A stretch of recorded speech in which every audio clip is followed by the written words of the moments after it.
Welcome to Movie RQL. In Nazi Germany in early April 1945, a German soldier was seen riding through a field of destroyed tanks, when suddenly, Don Collier jumped on him and killed him, before freeing the horse he was riding on. The Allies have been meeting fanatical Waffen-SS resistance. Don Collier, known as War Daddy, a battle-hardened U.S. Army Staff Sergeant, in the 2nd Armored Division, commands a surviving Sherman E-8 tank, nicknamed Fury, and its veteran crew, comprising of Gunner Boyd Swan, nicknamed Bible; Loader Grady Travis, nicknamed Coon S; Driver Trini Garcia, nicknamed Gordo; and the late bow gunner Red, who was killed in the previous battle. All of whom have fought together since the North African campaign. The deceased Red is subsequently replaced, when Fury returns to base, by Private Norman Ellison, a young clerk with no combat experience. As Fury moves deeper into Germany, Norman's inexperience becomes dangerous.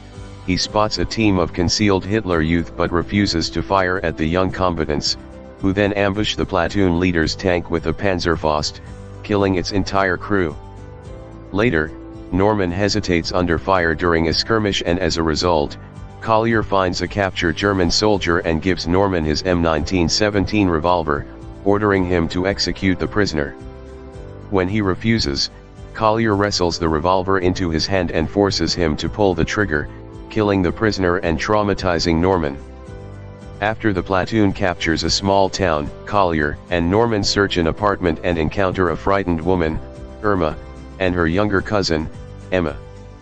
Collier pays them for a meal and hot water while Norman and Emma begin to form a bond.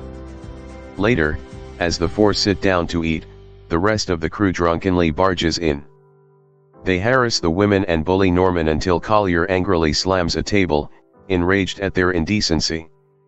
As the crew returns to the tank, German artillery hits the town, killing Irma and Emma, and angering Norman as a result. The platoon receives orders to capture and hold a crossroads to protect the division's rear. En route, they are ambushed by a Tiger I tank, which destroys the other 3 Shermans.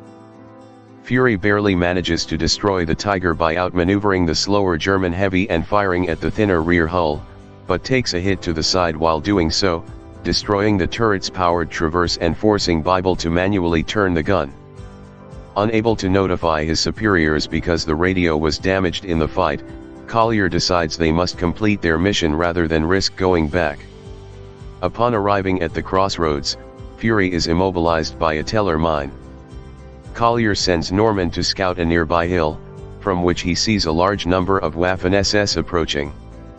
When informed about the approaching battalion, Collier decides to stay, informing the others they are permitted to leave if they wish. Norman volunteers to stay with Collier and the rest of the crew decides to fight as well.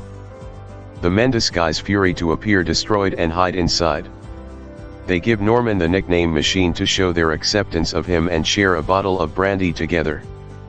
They inflict heavy casualties on the unsuspecting Germans, but Grady is killed by a Panzerfaust fired at the tank from behind after it penetrates the hull and goes through his torso. Gordo is shot and drops a live grenade into the tank. He is subsequently killed while throwing himself onto it to protect the others. Disoriented, Bible emerges from a hatch and is killed by a sniper who also severely wounds Collier. Norman wants to surrender, but Collier warns him he will be tortured and killed. Out of ammunition and surrounded, Collier orders Norman to escape through the floor hatch as the Germans drop grenades into the tank. Norman slips out just before they explode, and Collier is killed. Norman tries to hide in the mud underneath Fury but is spotted by a young Waffen-SS soldier who decides to move on, sparing Norman's life. The next morning, Norman is awakened and crawls back into Fury.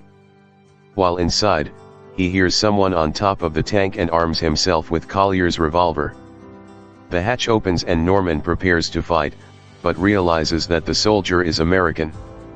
As Norman is driven away, he is hailed a hero by a medic. The rest of the American soldiers continue their march into the heart of Germany. This is a new channel, please hit the subscribe button and turn on the notification bell as this means a lot to us. Thanks for watching.